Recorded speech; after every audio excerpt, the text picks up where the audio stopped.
Hello, everybody. Happy Saturday. How's everybody's weekend going? Everything's going good? Awesomeness. True awesomeness. I'm going to talk a little bit about the hypocrisy of Trump's immigration plans. True hypocrisy. The biggest pushers of pushing out undocumented immigrants need a bigger mirror to look in. You know, every one of us is an immigrant here. I'm second generation. My kids are third generation in Canada. My grandfather left Canada for the United States for some reason when my father was 2, so let's not talk about that, shall we? But anyway, lest we start with the head honcho himself, the mango moose knuckle. His granddaddy left Bavaria in Kallstadt, Germany, as a draft-dodging, tax-dodging disgrace. Snuck out of the country instead of being patriotic to his country. He made it to the USA on October 7th, 1885. Frederick Trump, the original name. He was 16 years old. At 14, his mother made him become a barber, so he got an apprenticeship. So at 16, he made money as a barber, bought a one-way ticket to America, and basically said F you to his country and his mother. To chicken out of a 3-year compulsory German military service. Everybody else had to. Draft dodging is a big thing. I wonder if he had bone spurs, you think?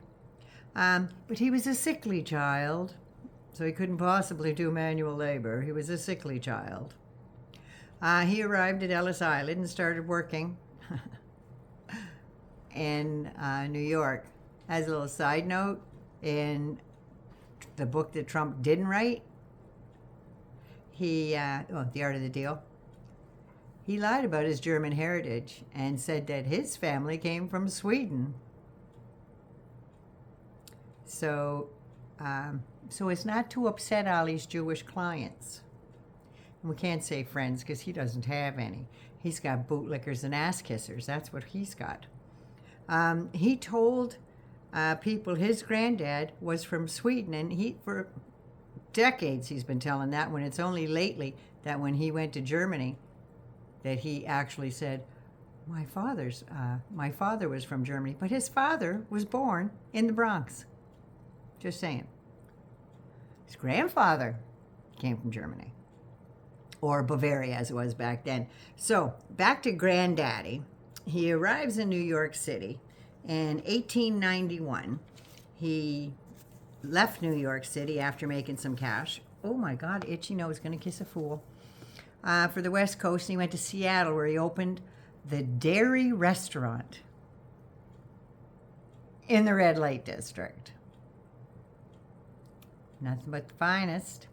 Watched the comings and goings, and soon ran a prostitution ring. Private rooms for ladies. It's better than the street. Which was polite speak for the trade.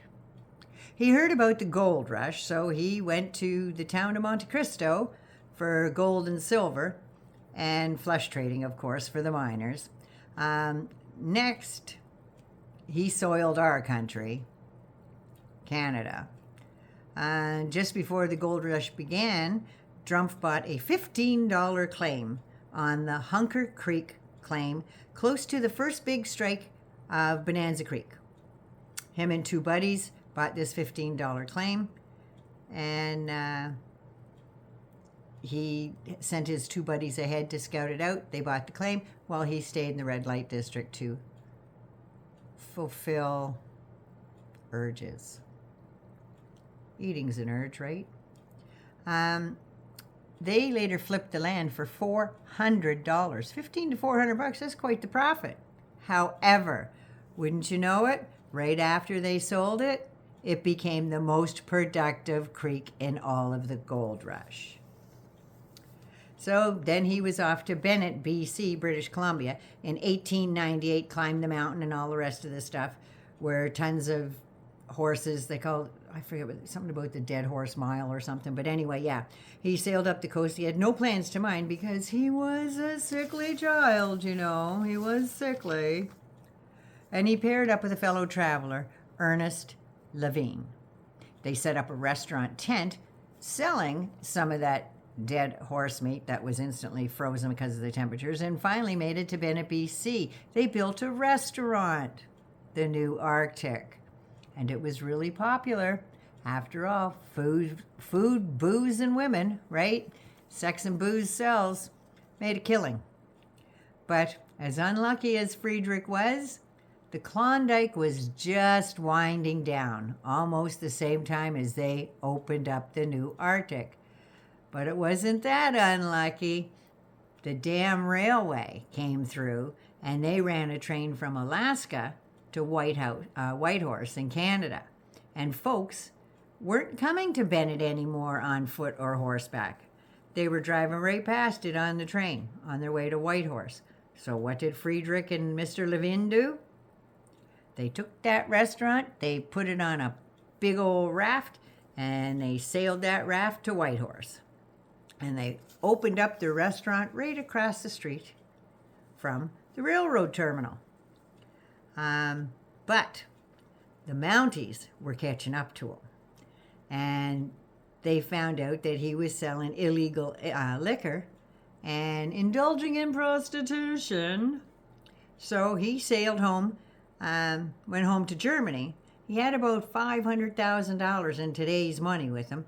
He found a wife and took her back to America in 1901. But see, she got homesick.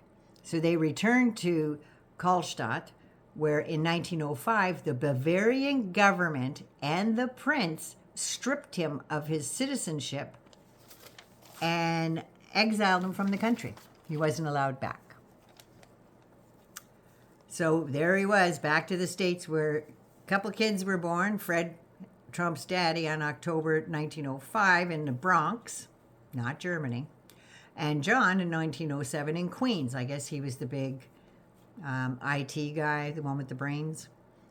And he opened a barbershop in 1907 at 60 Wall Street in Manhattan. I'm not sure if it's 60 Wall Street. Trump's got a big building there. It's 40 Wall Street. Not far anyway. So as World War I began, the Trumps kept a very low profile because German-born citizens were not the vogue anymore. They came under huge suspicion. And by the way, Trump's granddad died at the age of 49.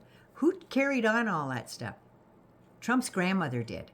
She carried on the legacy, and she started the Trump Organization and built it up quite bigly, I might add, before Trump's dad took it over. But Trump never gives his grandmother credit for that. He always said it was his grandfather. It wasn't. His grandfather was just piddling around doing small real estate deals. It was her. It was her brains that started the Trump Organization. So anyway, he died May 30th, 1918 from the Spanish flu. And complications were pneumonia and nephritis. He had kidney disease. It's another reason why Trump probably doesn't drink. The Trump's chain migration daddy married an immigrant, Marianne McLeod, from Tong, Isle of Lewis in Scotland. And she became a naturalized citizen by marrying Trump. But when she came to America, she couldn't speak English. She could only speak Gaelic. So, yeah, there's that. And the only reason why she became a citizen is because she married one. She did not put her hand on the Bible. Fred, like his dad, loved the ladies. Loved the ladies. And when his mother, Marianne, came over from Scotland, she lived with her sister, and she was a domestic servant. And she was making less and faring out less than she would have if she had stayed in Scotland. Just saying.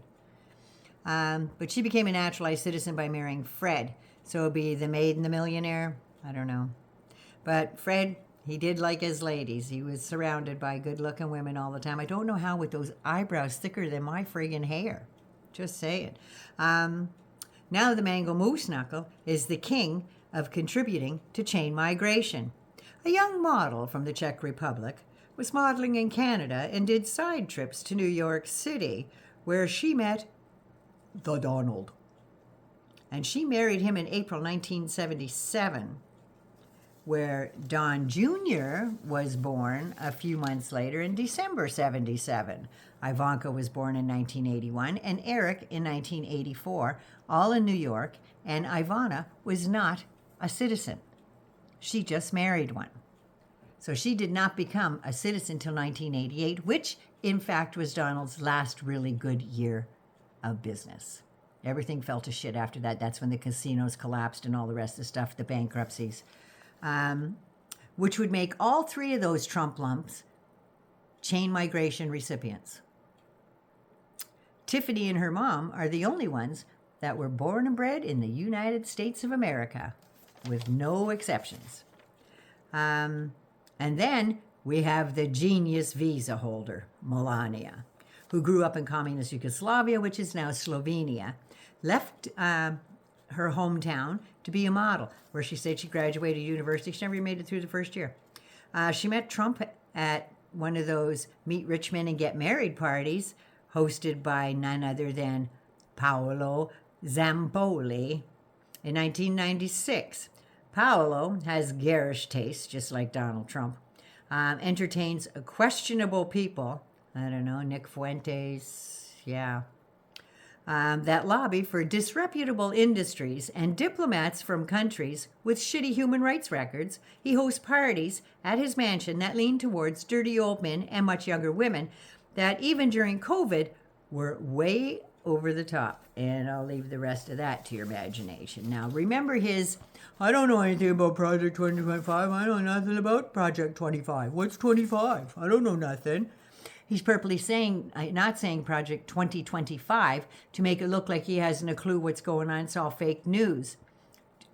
He goes from that to, well, we won't separate families like we did before.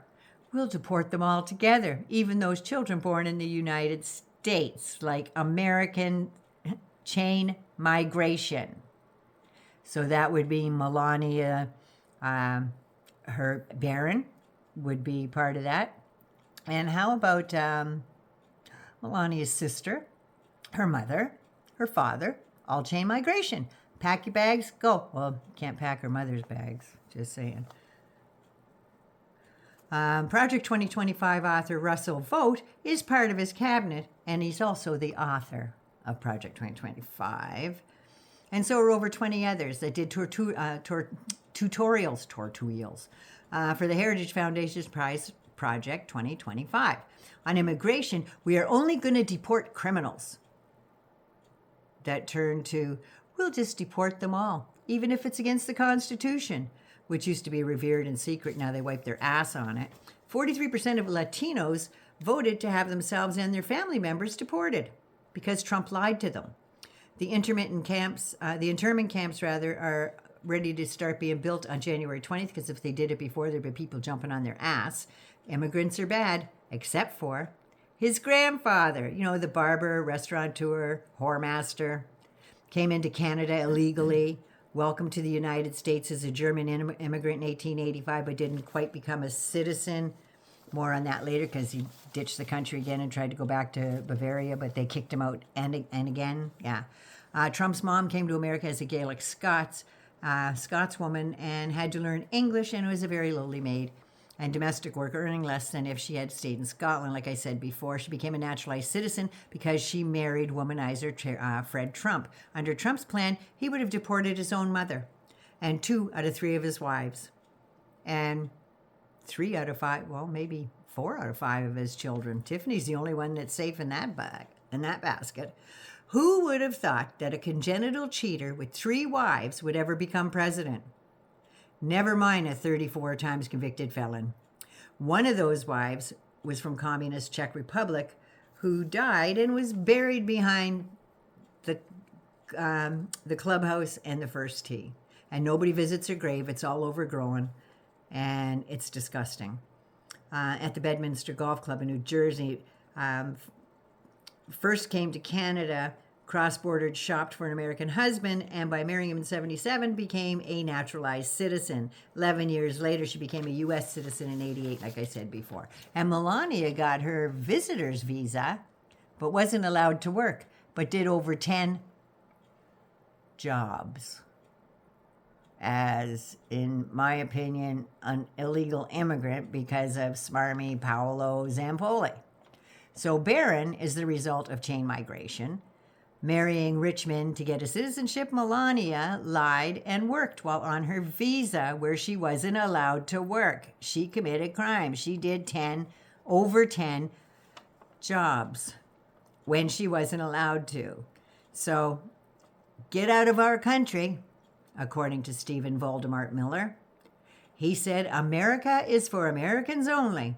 And he gets credit for shaping the racist, draconian immigration policies for the DACA recipients, Deferred Action for Childhood Arrivals, the Muslim ban, and he purged government agencies of civil servants he thought were not loyal to his extremist agenda.